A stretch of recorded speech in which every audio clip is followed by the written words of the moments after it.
Hello everybody, welcome back to my channel. I am so excited to be filming this video today.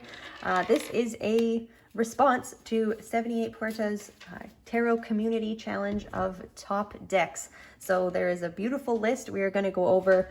I'll put it in the comments below, but we got my first deck, biggest deck, best backs, most esoteric deck, best types of cardstock. There's so many different categories, and this video is very, very hard to film because I couldn't pick one for a couple of the categories. So I am trying my very best here, but I mean, trying to narrow it down is a tricky thing when you have a collection of decks that you really have crafted, created, and loved. So bear with me as I share a number of different decks with everyone today. I'm excited to jump right in. And I did add an additional layer to this. I'm trying not to duplicate anything in two categories, but there is an exception. So we will get to that. So without any further ado, let's get started. All right, so to get things started, my very first deck was the Tarocco Soprafino. This is the edition by Il Meneghello. Absolutely beautiful, stunning deck. I got this on a trip to Italy. It was in the back of a stationery store. Signum, actually, if you are ever in Florence and you have a chance to check out that store, highly recommend it. They do sell Il Meneghello decks there, and this is still one of my very most favorite decks to this day. It holds a very special place in my heart, and it was my very first deck. Okay, so my most recent deck, this is, well, I actually am on a bit of a deck buying stop hold right now. So the most recent deck I bought was this Hobbit Tarot. So I got this locally. There was a woman on Facebook Marketplace that was selling this deck. So filming this, it is June 2024. I bought this in January. I think it was like the 1st or 2nd, just right after the new year. So this was the most recent deck that I've purchased secondhand. And then the most recent deck I purchased that was new was actually in November. And it is this Goddess of Love Tarot. When I first bought this deck, it showed up and it was missing a bunch of cards. It had a whole bunch of duplicate cards. I had to send it back, unfortunately, and then I got another copy of it. I haven't worked with it very much. I don't know. I'm of two minds how I feel about it. I think it's very pretty. I haven't really had a chance to work with it very much. I don't know what I was looking for when I bought this deck. It's certainly very different from the types of decks I usually buy and work with, but it's beautiful. I am looking forward to learning it a bit more. So just to blow past those two, those are my most recent decks. Okay, best color. So where is it? Sorry, I have all my decks stacked up here. This was an interesting question because there's obviously a number of decks that I have that are just absolutely beautiful in their colors that they use, but this one is the first deck that came to mind when I saw this prompt. So this is the Gasman Tarot Marseille. This is done by Deviant Moon. I'm not sure if it's still available at this time, but this deck, I've made separate videos of it, but these rich plum red, yellow, it's a very limited color palette, but it's so darn beautiful. So when like I said, when I saw this prompt, I thought of this deck immediately because this really stands out in my collection as just such a stunningly beautiful deck for the colors that it uses. And I usually use it in the fall. I don't know why. these colors always draw me to use it September to well and through the winter as well. And then it goes into hibernation typically during the spring and summer. Okay, so best colors, best faces. These are all very interesting because I have a number of decks that would work for all of these categories, but I had to give this one to the Jean Dodal Tarot. This is the reconstruction as done by Jean-Claude Flournoy, and I have a separate video on this deck as well. I should have had these together, but I mean, look at this. They're just fantastic. I absolutely love the faces in this deck. They are very expressive. I mean, I love the colors of this deck too. The eyes just absolutely captivate me. And I typically find when I'm reading with this deck, you know, you can use the cards, of course, as they are, but the faces give you a little bit of additional information in terms of what the person is thinking, feeling, how the situation is going. Like, this is a deck, particularly in the Marseille category of my decks, I will use the facial expressions. And a lot of them are just like either unimpressed or, you know, they're fantastic. So this is the deck that I have selected for Best Faces. Now, for the largest deck, I have actually quite a few decks that are pretty big, and I did pull them out, and it turns out that this is my largest deck. So this is another Il Meneghello deck. It is the Tarocchi Visconti Brambilla deck, and these cards are humongous. This is not a complete deck, and I have another video on my channel about this one if you want to see the whole deck. It is not 78 cards, but it was at one point. These cards are humongous. Here's my Hobbit deck. So this is your standard tarot deck size, US Games, and much, much smaller. So this is a humongous deck. It is absolutely beautiful. This is certainly more of a collector's item deck. I do read with it. I do read with it despite the fact that it is not complete, but it is, yeah, it's a beautiful deck. The cardstock is really lovely. It's very soft, but these cards are humongous. This is slightly bigger than the, what's this guy? The Visconti Sforza. This will show up a little bit later in this video for another category, but this is my largest deck that I have. Okay, then we have the smallest deck. All right, so switching, tuck it back here. Deal with this after. So my smallest deck. Originally, I thought it was for sure my little baby Visconti Sforza. My tiny Visconti Tarot. This is by Lo Scarabeo. And these are very, very small. I adore this deck. It lives in my purse. I have it with me at all times. Here we go. I can lift this up so you can see it better. I think I've done a video on this one separately as well. And this was originally recommended actually by 78 Puertas from, he had done a video, I think it was on travel decks a number of years ago, and I saw that and I wanted to get this deck because of that. So very, very little cards. Again, let's just pull out the Hobbit here. So definitely a mini deck. It's actually, I think, even smaller than mini. Sorry, I pulled this one out for comparison as well. This is the Radiant Wise Spirit deck. This one is also considered a mini deck, but it's even smaller than that, at least width-wise. I don't know, both ways wise. Yeah, so little decks. The other deck that I actually think is the same size, so I will throw that in here. This is my copy of the Octopus Tarot by Luna Charlotte, and this is a mini copy as well. These might even be a little bit bigger. Very cute deck. It's got these holographic elements to it. Lovely, and the gilding on the side is the same. Let's take a look. Is it the same? Nope. The Visconti Mini still wins. So that is my smallest deck, and for that reason, it is with me often. It is a very well-used deck. You can see it's having a lot of use, but I love it, and I use it a lot, and the size of that makes it very convenient. It's also not too small. I find sometimes if you're working with littler decks, or decks that are too big, it might feel like you can't read with them, but this one, the exception to that rule, I have no problem reading with this little guy. Okay, so best courts. All right, these tags are actually so hard. And like I said, I was going to take a long time planning out and going through all of my decks for each of these, but I figured, you know, why don't I just take whatever deck first comes to mind when I think of each of these. So who wins this? This is the Tarot de Marseille par Polka deck. It is by, what is it by? francecart.com. I bought this on eBay a couple of years ago, but okay, I should actually have had the courts out. So these court cards are fantastic. They are expressive as well in their faces, but they also are a little bit dark. Like, this deck is incredibly dark. If any of you have this deck, if you have seen it floating around, it is not a soft, fluffy, gentle deck by any stretch of the imagination. I am thinking particularly of the, is it the King of Wands in this deck? I mean, these cards are fantastic. I really love this entire deck.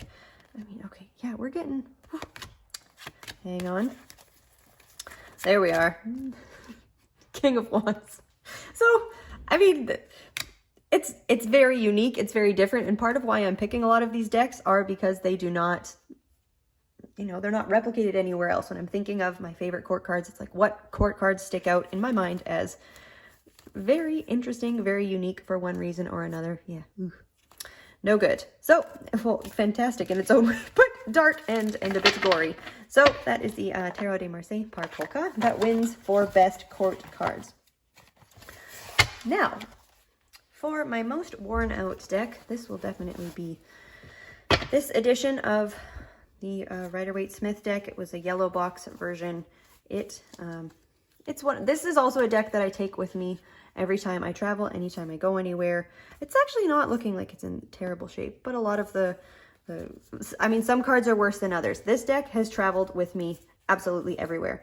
It has touched water in multiple different countries all across the world. Some of the cards are, I don't remember which cards they were, but when I was in Greece, I was playing with this on the beach and a few of them blew into the water, so I had to dry them out. So a couple of the cards are very crinkled, and I don't know. This is a deck, and what I cast upon this deck, which was actually very useful to do when I was learning, was that like anything goes with this deck. I will put it down on a bar table, on dirt. I will pull it out for any reason and every reason, and I had no intentions of ever being gentle with this copy, and it has held up in some regards. It's actually, I think it's doing pretty good. It's not too bad at all, but this I would certainly say is my most worn copy because it's been living in this little bag in my purse or whatever bag I'm traveling with, and it's been in sand, it has been all over the place. So that is my most worn out deck. Most esoteric deck. So I have the same selection, absolutely going to the Thoth Tarot. I am not trained, skilled, well-read in the esoteric arts by any stretch of the imagination, so I am not the right person to talk about the esoteric realm at all, but the very little that I do know about this deck, and I do have a few books on it that I have perused, there is deep esoteric symbolism, numerology, all kinds of different systems weaved into this beautiful deck, far beyond what I understand and what I know. So I actually don't work with the Thoth deck very often at all. If I do, I have other uses for it, but it's really not steeped in a deep understanding of this system, to my own detriment, quite possibly. But it's still an absolutely, like, this is a complete masterpiece and is well renowned. I think everybody in the community knows of this little darling here. So pop that back. Definitely the most esoteric deck that I own. I have a few copies of this. I've got 2 of these white box ones, and then I've got the whoever is publishing it that is readily available. I have that copy too. Next deck. Okay, shadow work. Ooh, yes, where is it? I do have all of my decks out. You should see the floor behind me. Okay, this is the Tarot of Vampires by Ian Daniels. I love this. I love this deck so much. And if there was a category for best book that came with a deck, it would actually also win. This is Phantasmagoria. I know this is talked about quite a lot, but my goodness, this is the guidebook that comes with this deck. This is not something you purchase extra. Like, look at this thing. It is a resource all in its own right. So it's beautiful, beautiful book. My little bag. So, sorry, I am really smacking my camera around here.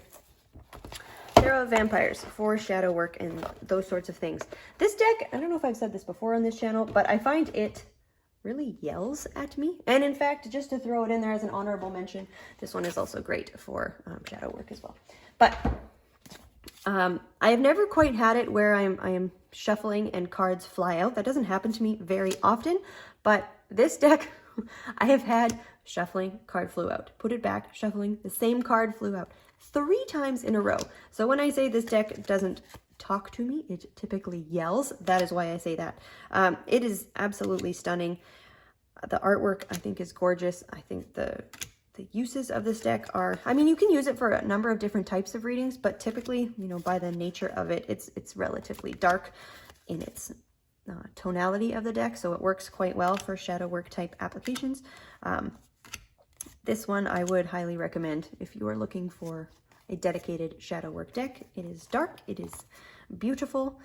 If you are into the whole vampire thing, even if you're not, like I'm not, I don't know, take it or leave it on vampires, but this deck is fantastic. And like I said, that book is a wonderful resource to work with it as well if you want to go deeper. It's very well researched and very well written. Okay, let's pop that back And the next category is best backs. Okay, this is very challenging because I have different opinions on what I'm looking for in the back of a deck. If the deck is either Rider-Waite-Smith style or illustrated style, for me, I read with reversals. So for those types of decks, I do not want the back to be distinguishable. I want it to be a fully reversible back. If it is a Tarot de Marseille type deck, I don't read with reversals because a lot of those cards are, you know, symmetric both ways. So how could you tell? So in that case, I do not mind / semi prefer if there is some. Actually, no, I don't. It doesn't matter to me either way. But best backs. One of the best backs, and this is again very hard because I have a few of them here. Backs that I really, really love. But this is beautiful. So this is the Flux Arcana deck by Mika Ulrich. It was put out, I don't remember, I've had this thing for quite some time, and I have a full video flipping through this deck from a long time ago, but isn't this just delightful? Like, I think it's so cool. It is fully reversible, of course, which is very nice. I don't find this deck, oh, these cards are upside down. Sorry. I don't find this deck hugely easy to read with or to work with. Do I still read with it? Yes. I really like this artwork is absolutely stunning. I've followed this artist for quite some time. I have a couple of their prints around my house. But anyway, it's a beautiful deck in its own right. As a divination tool, it is quite low, to be honest with you, on my list of when I would reach for this deck. But the backs are delightful. I really like the backs of this deck. There's another one. No. Okay. We will leave it at that. That will win for best backs. Cardstock. Okay. This one is, for a number of reasons, these tags are so very challenging. And I'm sorry, I'm trying to do one each, but I have two that I will select for best cardstock. And at least favorite type of cardstock for a very specific reason. So this is La Corte de Tarocchi from Il Meneghello as well. This deck, if you have it or have ever handled it, it's very, very thick cardstock. Look at how chunky this deck is. I love that this deck has this long, skinny orientation. I think it's very unique. It's not the easiest to shuffle necessarily, but because it's so thick, when you shuffle it, it sounds like a sweater. It feels like you're shuffling like socks or like some sort of cozy, gentle, like, forgive me, I've skipped a category. My bad. This is supposed to be best shuffle sound. Sorry. that is the category I'm doing here. Best shuffle sound. Yes. So it's thick and it's got a very deep shuffle tone to it.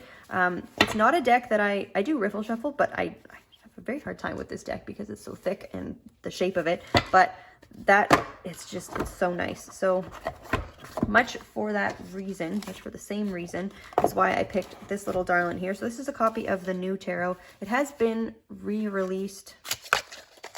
I can't quite remember the name of it.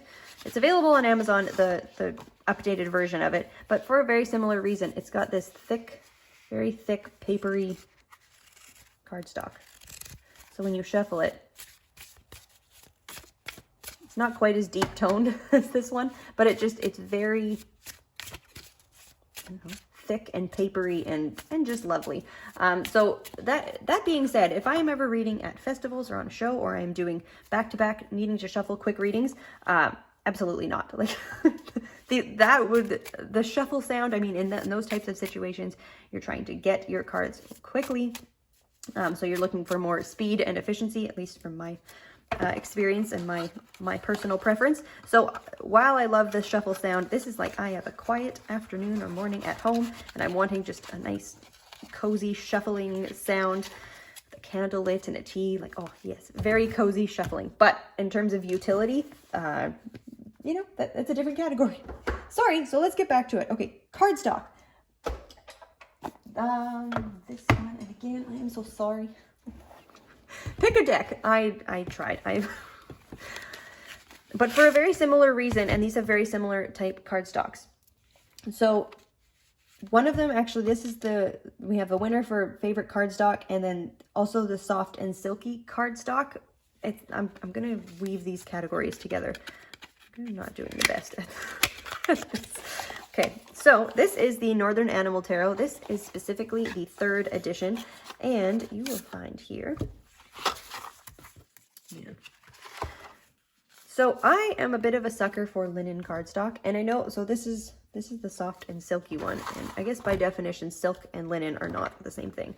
But favorite cardstock, and this is just, again, the first deck that came to mind. It's not that I have problems with the cardstock of other decks, and in fact, for certain applications, I want my cardstock to be a bit thicker if I need that deck to be a workhorse and to work for a long time.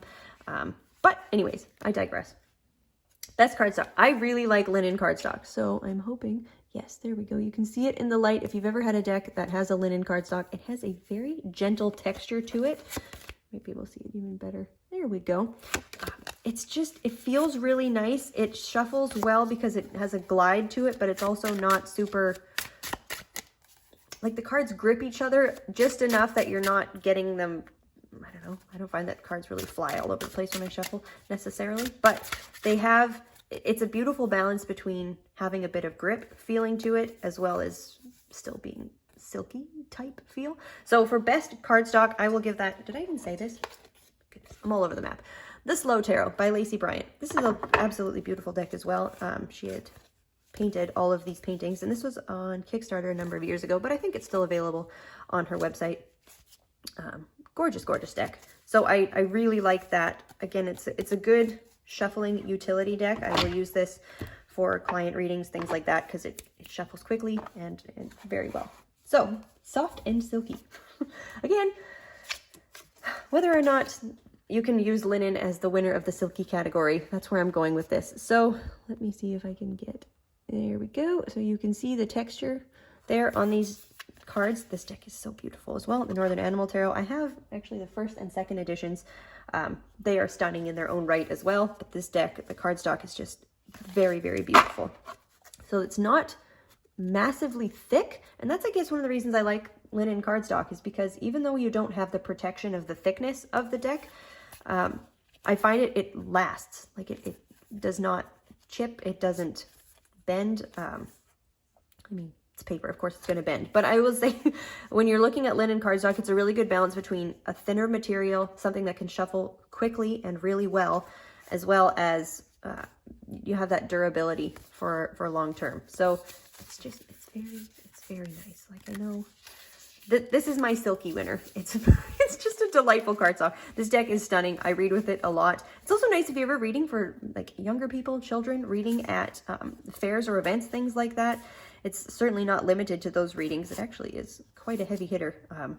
I like this deck a lot. Anyways, stunning, gorgeous. My soft and silky and my cardstock winners. There we go. So then it was supposed to be best shuffle sound, which we did a moment ago. Most misunderstood. Okay. Now, I would have absolutely agreed, and I still do agree, that I think that the Thoth deck is probably one of the more misunderstood decks. But one of the things I am attempting to do is not double up throughout this video. I am trying to have all of my winners to be like not repeated. So I'm trying to show different decks throughout the whole thing. So for my most misunderstood deck, this is because of my own personal misunderstanding. And I tried to find the book before I started filming this video, and I'm having a hard time tracking it down in my house at the moment. But what is this? This, I don't know. This is a deck that I bought while I was in Greece. I got it at a store in Athens. To my understanding, this is a tarot deck. Why is it most misunderstood? Well, part of it actually seems to be, I mean, this is probably very esoteric in its own way. There seems to be perhaps sacred geometry things going on in here. I don't know what to do with this. It is absolutely stunning, and I found it in the store. It did not come with a box. It was in a plastic bag with the guidebook, of course, all in Greek, which I do not speak nor read Greek, but thank goodness for Google Translate. It's a 78 card deck. It appears to have the suits. It appears to have court cards. You can tell with how much I have to say in this video, this being my most understood. Oh yeah, these are the court cards. They are, at least what I am expecting to be the court cards. They are some type of a thing. Anyways, yeah, I don't know. Completely misunderstood. I have, because why not? I have done readings with this deck, just using it for the visual imagery, and it actually, it is quite powerful in many ways. I also have laid some cards and looked at them and been like, I don't have a clue what's going on here. So I do somewhere have a deck, or sorry, have a book that goes with this deck. If you are watching this and you know anything about this deck, please let me know. Leave a comment if you have any resources or anything you have to share about it. If you have a video on it, I have not seen this deck anywhere. I like I said, I've got that book somewhere that I need to track down, and I did start translating it slowly to get an understanding. It's just not something I ever have dove into too deeply. So most misunderstood. I don't have a clue what this is, but I like it nonetheless. Historical deck. So I am also throwing in a Visconti Sforza deck here. This is the Il Menegillo. There we go. Visconti Sforza. Actually, I also could have, on that note, I just realized I have 2 editions of this from them. Oop, this is the littler one, and I think I have a video somewhere on my channel comparing the big one to the little one. I guess I've just brought this one out because I had the large Brambilla out as well. So yes, this is definitely my most, I actually have a couple of decks that are on the older side of things, but I don't have, sorry, my cat is playing with a paper bag. Anyways, yes, so this is definitely my, well, probably what I have is the oldest historical reference type deck. I have a number of decks that are based on, like I've got a historical reproduction decks. I had a thing for that for a while. I still do. I absolutely love historical reproduction decks. I like to read with them. I like to have them in my collection. I like to look at them because they are pretty. For all of those reasons, they are great. And I have a fair number of them. They just, I don't know, they're just really, really wonderful tools to work with. So yes, that will be my winner for this category of my historical or ancient reproduction deck. What is the next one? Most surprising. Ah, yes. Where is that? All right, let me go and grab it. Okay, so for my most surprising deck, this is the Osho Zen Tarot. And this is definitely my most surprising deck. And I use this quite a lot in client readings. I use this deck a lot. It actually reads very, very well. And it's not a traditional standard type deck. If you have seen this one before, it has different keywords all over the deck, which typically speaking, I don't want keywords on my tarot. But this one, I mean, this is technically a tarot deck. It is 78 cards. It's got the suits, it's got the majors, but it does, I don't know, in some ways it feels oracular in its usage because of these keywords and these pictures or the images that don't necessarily reflect other systems of tarot. Like some of them do. Some of them absolutely do. So you can connect them to whatever suit they reflect in, like the Rider-Waite-Smith style structure, but it's not in its entirety that. Why is it the most surprising deck? So it was actually recommended to me by another, who recommended it to me? I can't, a friend. One of my friends, one of my tarot reader friends recommended this deck to me, and it works like, okay, what I'm trying to say is I'm not the most spiritual of readers. I am not very well versed in esotericism. I'm not well versed in esotericism almost at all. I'm not particularly a new age type person either, but what this deck does, I find it gives me vocabulary to speak to people who have different understandings of things than I do, and use language that makes sense for them, that is not language that maybe I would use. If that makes any sense. Like there are certain things, and it's not because I'm just saying the keyword, but it's like looking at these images and what I have been able to say to people, and the responses that I've gotten, or the feedback, that's the word I'm looking for. The feedback I've gotten from working with this deck, people have been very surprised by not just what I've said, but very particular words that I brought forward or how I explained or said something. Even if, you know, I find I can read, you know, most of us will probably find you can read cards for people who don't have the same belief style, belief system, understanding of how the world works. You can still read for people, but you know, you just may see things differently. But it's important to, I guess I would say, meet people where they're at. Like, I'm not out here in my readings trying to dissuade people or change their belief systems at all. But what I've found from this deck is, like I said, it gives me vocabulary and the ability to speak into things that I don't have a solid understanding of myself, and it still like lends itself to very accurate readings. I hope that makes sense. But that is why this deck really surprised me, because I you know, it's been around forever. I've always seen it floating around, and it's never been something that I was drawn to for one reason or another. And you can see, like, it's pretty well worn. Like, I'm using this deck quite a lot. So anytime I'm at shows or doing my show, anything like that, I am using this deck quite frequently. So, and it really surprised me, because it became a workhorse type tool very quickly for those reasons. And I find it connects very, you know, very easily and very quickly, like, to whatever we need to say, whatever's going on. Anyways, most surprising deck, Osho Zen Tarot, for sure. Best purchase story. Okay. I was going to say my first deck is my best purchase story, but I have changed my mind on that front. Where did they go? Right here. Sorry. This deck. Yeah, I guess we'll leave it with this one. And I have an entire video on my channel if you want to hear the whole story of how this all came to be. But I buy a lot of decks secondhand, decks that are on either Facebook Marketplace or wherever people are out there selling decks. And I came across a box. Actually, what the listing was, it was a listing of a number of different decks. And this was the deck that really caught my eye. So it was the Soleon Tarot. This is one that has been on my wish list for a very long time. Out of print, kind of hard to find.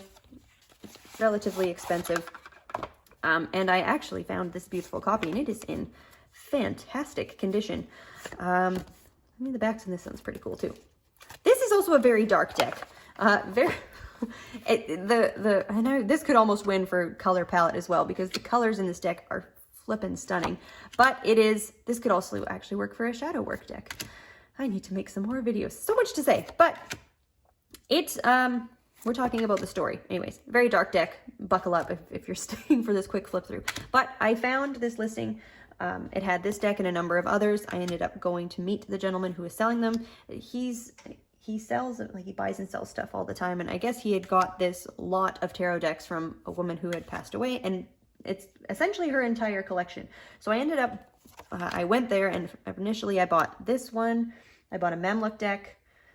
Was it the Tarot of Witches? I can't remember. There was 4. Oh, and the other Thoth deck, I think.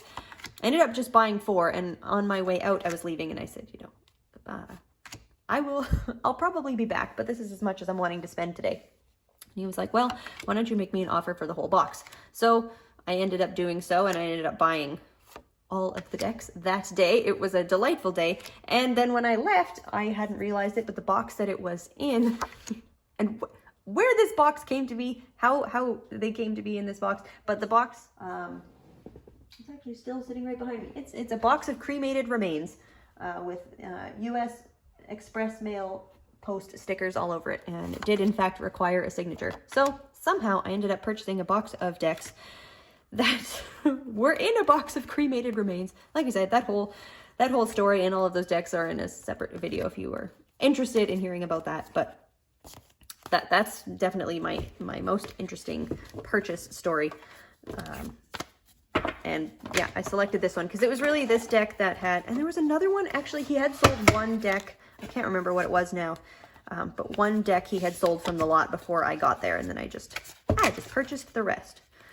So that is my purchase story. Next is self-readings. So, man, I read for myself just about every single day with every single tool that I have. So a number of decks could win in this category, and I am largely a Rider-Waite-Smith reader, big time. So this is just a yellow box, but it's one of the, when was this little darling printed? So these cards were printed in Switzerland. in, I want to say it's like 1970-ish. Does it have a date on it?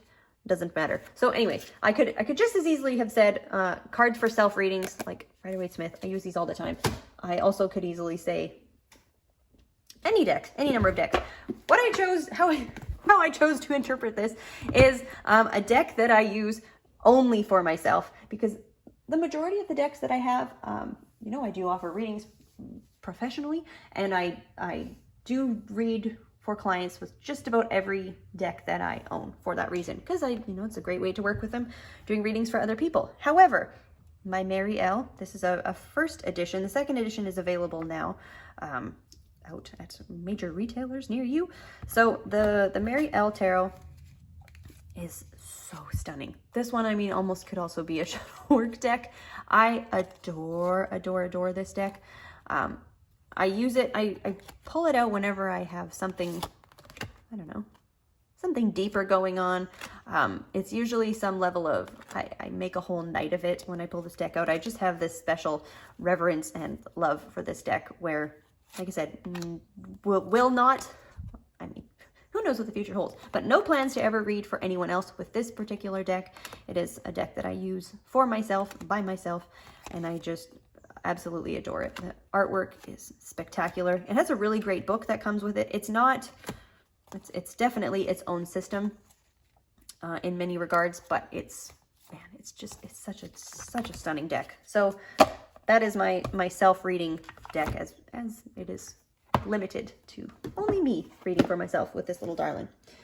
Most difficult to master. So, I mean, like I said, I'm trying not to duplicate, but I had to.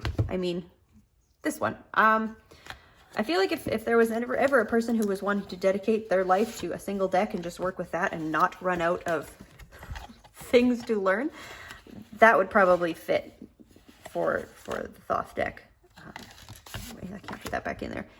We flipped through it earlier, but I mean, there's so much going on in this deck. It is so steeped in history and esotericism and the different elements that are included in this deck. Like I said, I'm the wrong person to talk about it, so I won't. But I could imagine, conceivably, this is probably the most difficult deck to master for all of those reasons and what was put into it, the different interpretations, the systems, all that good stuff. It's like there's so many systems of knowledge you would need to understand to then weave into your understanding, pulling from this deck and working with it. It's for those reasons, I think, this one. Definitely. So I agree with 78 Portas on that front. So last but not least, best overall. So as has been evident throughout this video, I work with illustrated decks, pip decks, Marseille decks, all that good stuff. So best overall, I cannot. I cannot only have one, but if I had to only ever use 2 decks ever again, I would lean it down to these 2. So this is the Jean Noblet Tarot de Marseille, the same creator as the Dodal that I showed earlier. Forgive this box, it is entirely falling apart. I have 2 copies of this deck, and the other one lives on my reading table over there, but I can't find the box for it at the moment. So anyways, it's spectacular. I mean, this could win in so many categories as well. I adore these backs. It's super silky cardstock. I love sharp corners on a deck. I know this is one of those, you could say, controversial topics, not necessarily, but divisive topics, I will say, in the tarot community. A lot of people will get a deck with pointy corners and then round the edges. You won't find me doing that, because I just find, like, when you're shuffling a deck with pointed corners, it hurts a little bit, but it also, like, you have a different level of respect for a sharp deck than something that is a lot more gentle. So my 2 decks that won the nicest sound, those are, like, comfy and warm and soft and gentle, whereas shuffling something with sharp corners is like, I've got a weapon in my hands. So anyways, I adore this deck. This also could have won for faces. Like, the faces are fantastic. The color palette is beautiful. The artwork is very clean and crisp. Absolutely stunning, and is definitely my most used, my workhorse of the Marseille deck world is this deck for sure. And then of course RWS. So actually I use Where is it? This one. This is the Smithwaite Centennial Edition. I've actually got a second copy that is pretty worn out. Oh, that one could have also been my other worn out one. I'm all over the map. But this one, I haven't had this copy for all too long. So this is the 70s. Pretty sure it was printed in the 70s.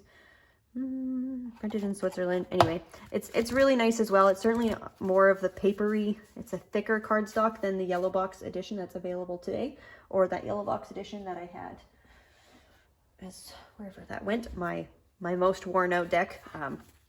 It's very soft. This one shuffles a lot more softly as well, whereas this one is more like, I don't know.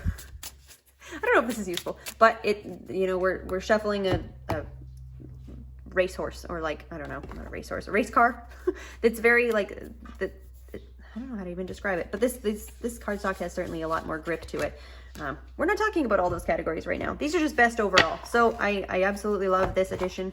This is my RWS winner. This is my Tarot de Marseille winner, but I love all of my decks so much, and they all have very special places in my heart. And there's a ton of decks that I really love that just didn't win any of the categories today, so I am inspired to make some additional videos to talk about more cards as well. But anyways, massive thank you to 78 Puertas for tagging me in this video recording request. This has been so much fun. Ever since I saw that video initially, about a month ago now, I've been thinking about it, and I just wanted to get a response out there because it was a great challenge and great tag to do. And it's always cool to watch everybody else's collections and see what people are using and what tools work for everyone else and such. So yeah, thank you for tuning in, for watching until now, and thank you for including me in this recording. I'll put all the names of all of these categories in the comments below if you want to film a recording to this, and please tag myself, but please tag 78 Puertas as well, as they are the creator of the tag. So have a wonderful rest of your day. Thanks so much for tuning in, and we will catch you at the next video.